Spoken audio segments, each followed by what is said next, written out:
พยาธิมาลาเรียเนี่ยก็เป็นพยาธิหนึ่งที่ติดต่อจากยุงอโนแฟนทางภาษาต่างประเทศนะภาษาลาวพวกเฮาก็เป็นยุงกลซีได้ให้คนเสียชีวิตเป็นจำนวนหลายเลยเนี่ยผ่านมา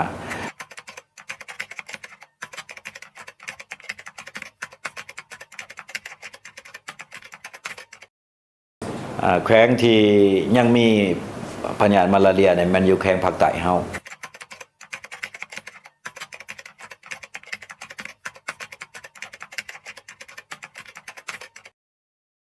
สำหรับการเปลี่ยนแปลงดินฟ้าอากาศมันก็กระทบโดยกงใส่การ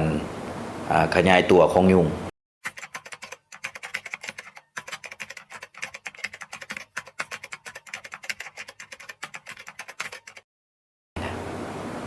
พยาธิมาลาเรียเนี่ยมันก็กระทบใส่ชีวิตการเป็นอยู่ของประชาชนได้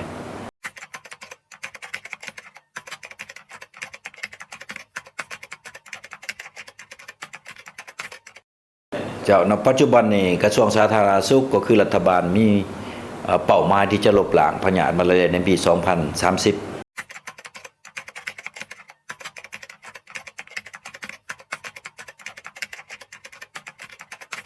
พวกเฮาจะต้องได้เอาใจใส่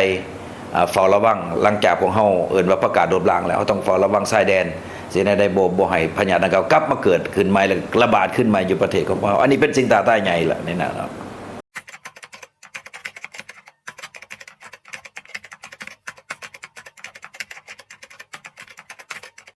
พยาธิมาลาเรียเนี่ยก็เป็นพยาธิหนึ่งที่ติดต่อจากยุงเนาะยุงอโนแฟนทางภาษาต่างประเทศนะภาษาลาวพวกเฮาก็เป็นยุงกลซีเนาะซึ่งเป็นยุงปลามันจะเนาะเมื่อยุงปลากัดคนเฮามันก็จะเข้ามาเฮ็ดให้คนเฮาติดเชื้อเวลาติดเชื้อแล้วก็จะมีอาการไข้เป็นไข้แล้วแต่ระยะผ่านมานี่ก็มีอาการซักแล้วก็ขึ้นสมองซึ่งว่าเฮาเอิ้นว่ามาลาเรียขึ้นสมองเฮ็ดให้คนเสียชีวิตเป็นจำนวนหลายระยะผ่านมาสำหรับพยาธิมาลาเรียมันสิมีอยู่บ้านเฮาสิมี2ชนิดหลักๆชนิดนึงคือเอิ้นว่าฟันซิพารอมเนาะเป็นชนิดที่หุ่นแห้งนั่นแหละเวลาคนเจ็บติดเชื้อเสียชีวิตก็แม่นชนิดนี้แต่ปัจจุบันนี่ลดลงหลายในปี 2025เนี่ยพบแต่2กรณีแต่ชนิดนึงที่มันยังมีปัจจุบันเนี่ยแม่นชนิดคือเอิ้นว่าPlasmodium vivax หรือว่า PPV เขาเอิ้นเนาะตัวย่อตัวนี้แม่นเชื้อที่สามารถอยู่ในห่างกายของพวกเฮาดนเนาะกับปิ่นปัวได้ทั้ง2ชนิดนั่นแหละเนาะแต่ว่าการปิ่นปัวของชนิดไวรัสก็มีความยุ่งยากน้อยนึงเพราะว่ากินเวลาก็ใช้เวลากินยาก็ใช้เวลาดนน้อยนึงเทียบใส่การปิ่นปัวฟันซิปารอมเนื่องจากว่าพวกเฮานี่มีการควบคุมโดยการกวดวิเคราะห์หาเชื้อแล้วก็ให้ยาปิ่นปัวทากรณีพบเชื้อหรือว่ากรณีพบการติดเชื้อพวกเฮาให้การปิ่นปัวทันเวลาเห็นให้จำนวนของมาลาเรียนี่ลดลงอยู่ในระยะผ่านมานี่ใน5 ปีผ่านมานี่เทียบใส่ปี 2021นี่พวกเฮาสามารถควบคุมให้พยาธิมาลาเรียลดลงได้ถึง 91% นะในปี 2024มี300ไปกรณีแขวงที่ยังมีพยาธิมาลาเรียเนี่ยมันอยู่แขวงภาคใต้เฮาเนาะแขวงอัตตปือสารวัตรเซกองจำปาสักสวรรณเขตแล้วก็ขมวนเนาะอย่างประมาณบรรดาแขวงภาคใต้สำหรับ4แขวงภาคใต้นี่ถือว่าเป็นแขวงที่เฮาเอื่นว่าซุ้มใส่การควบคุมแล้วก็ลบล้างนะเพราะว่าแขวงอื่นนี่พวกเฮาก็ถือว่ามีกรณีหน่อยลงแล้วสำหรับ4แขวงภาคใต้อัตตปือสารวัตรเซกองจำปาสักเนี่ยสวรรณเขตเนี่ยสิหาแขวง6แขวงภาคใต้นี่ก็ถือว่านอกจากที่พวกเฮาให้ความรู้แล้วพวกเฮาเน้นใส่การกวดมีมาตรการโต้ตอบอย่างเคร่งครัดเป็นต้นพบกรณีก็ถือว่าปิ่นปัวแล้วก็กวดหากรณีอยู่ในบ้านหั่นแล้วก็โต้ตอบอย่างทันเวลาเนาะสำหรับการเปลี่ยนแปลงดินฟ้าอากาศมันก็กระทบโดยกงใส่การขยายตัวของยุงเนาะยุงเนี่ยมันแพร่พันธุ์นี่มันขาอากาศเหมาะสมแก่การแพร่พันธุ์มันจะแพร่ได้ไวเนาะฉะนั้นละการเปลี่ยนแปลงสภาพดินฟ้าอากาศมันกระทบโดยกงล่ะต่อการแพร่พันธุ์ของยุงกลสีนี่หรือว่ายุงป่านี่และเฮ็ดให้ประชาชนเวลาไปเข้าป่าแล้วก็ถึงยุงดังกล่าวกัดแล้วก็ติดเชื้อเข้ามาเพราะว่ายุงนะแรงพอพันธุ์ของยุงก็คือมันต้องการน้ำเนาะน้ำและอุณหภูมิที่เหมาะสมอากาศที่เหมาะสมสำหรับแพร่พันธุ์ถ้ามันมีการปรับเปลี่ยนดินฟ้าอากาศเป็นต้นอากาศร้อนอากาศที่เหมาะสมมาละอากาศที่อุ่น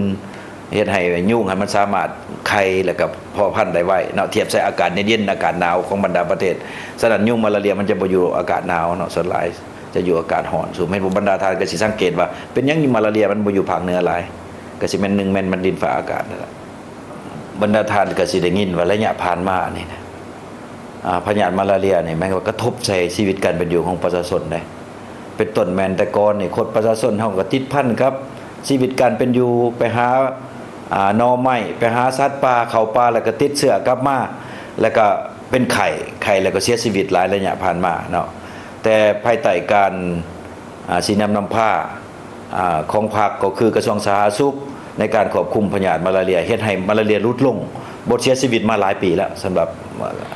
มาฮอดปัจจุบันนี้บ่มีการกรณีเสียชีวิตมาหลายปีแล้วเจ้าณปัจจุบันนี้กระทรวงสาธารณสุขก็คือรัฐบาลมีเป้าหมายที่จะลบล้างพยาธิมาลาเรียในปี